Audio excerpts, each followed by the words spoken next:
বিশ্বের সেরা বিশ্ববিদ্যালয়ের বিভিন্ন তালিকায় ১ থেকে ৪-এর মধ্যে অবস্থান হার্ভার্ড ইউনিভার্সিটির। ১৬৩৬ সালে প্রতিষ্ঠিত বিশ্ববিদ্যালয়টি যুক্তরাষ্ট্রের প্রাচীনতম উচ্চশিক্ষা প্রতিষ্ঠান, যার খ্যাতি কেবল মার্কিন ভূখণ্ডে নয়, শিক্ষা গবেষণায় সারা বিশ্বে সমাদৃত। হার্ভার্ড বান্ডেল থাকলে প্রতি সেনমানিতে টাকা বাঁচবে। বিকাশ সেনমানি বান্ডেল কিনে জিতুন প্রতি লেনদেনে। চিকিৎসা, প্রযুক্তি থেকে শুরু করে নানা খাতে হার্ভার্ডের গবেষণা কার্যক্রম, উদ্ভাবন আর জনকল্যাণমূলক সম্পৃক্ততা অনস্বীকার্য। ঔষধশাস্ত্র, জেনেটিক্স, কৃত্রিম বুদ্ধিমত্তা, নবায়নযোগ্য জ্বালানি সহ নানা খাতে হার্ভার্ডের যুগান্তকারী গবেষণা, আবিষ্কার ও উদ্ভাবনের সুফল ভোগ করছে সারা বিশ্বের সর্বস্তরের মানুষ। এবার সেই হার্ভার্ডে আঘাত হানার মধ্য দিয়ে যুক্তরাষ্ট্রের শিক্ষা ও গবেষণা তথা মেরুদণ্ডেই আঘাত হানলেন মার্কিন প্রেসিডেন্ট ডোনাল্ড ট্রাম্প।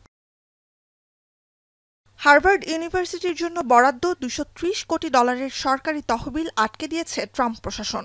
সরকারি হস্তক্ষেপ মানতে রাজি না হওয়ায় শিক্ষা গবেষণায় অভিজাত এ প্রতিষ্ঠানের বিরুদ্ধে এ ব্যবস্থা মার্কিন কেন্দ্রীয় শিক্ষা মন্ত্রণালয়ের।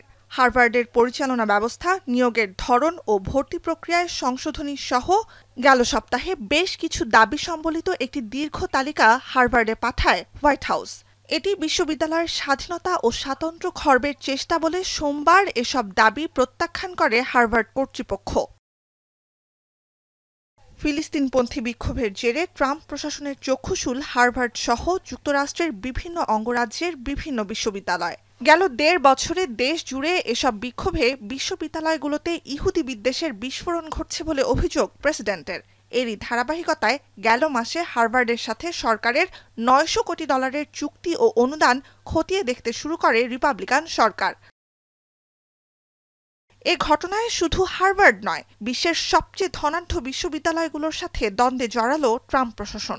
বিশ্ববিদ্যালয় প্রাঙ্গণে ইহুদি বিদ্বেষ ঠেকাতে ব্যর্থতার অভিযোগ এনে নীতি পরিবর্তনে চাপ দেওয়ার অংশ হিসেবে চলতি মাসেই কর্নেল ইউনিভার্সিটি ও নর্থ ওয়েস্টার্ন ইউনিভার্সিটির মোট $১৮০ কোটি তহবিল বাতিল করে কেন্দ্রীয় শিক্ষা মন্ত্রণালয়। ফিলিস্তিনপন্থী বিক্ষোভে অংশ নেওয়ায় বিদেশি শিক্ষার্থীদের আটক ও কয়েকশো ভিসাও বাতিল করে প্রশাসন। ট্রাম্প প্রশাসনের বিরুদ্ধে মামলা দায়ের করেছেন হার্ভার্ড অধ্যাপকরা। শিক্ষা প্রতিষ্ঠানের স্বাধীনতায় আঘাত ও সরকারি হস্তক্ষেপের বিরুদ্ধে অটল থাকায় হার্ভার্ডের প্রতি একাত্মতা জানিয়েছেন সাবেক প্রেসিডেন্ট বারাক ওবামা।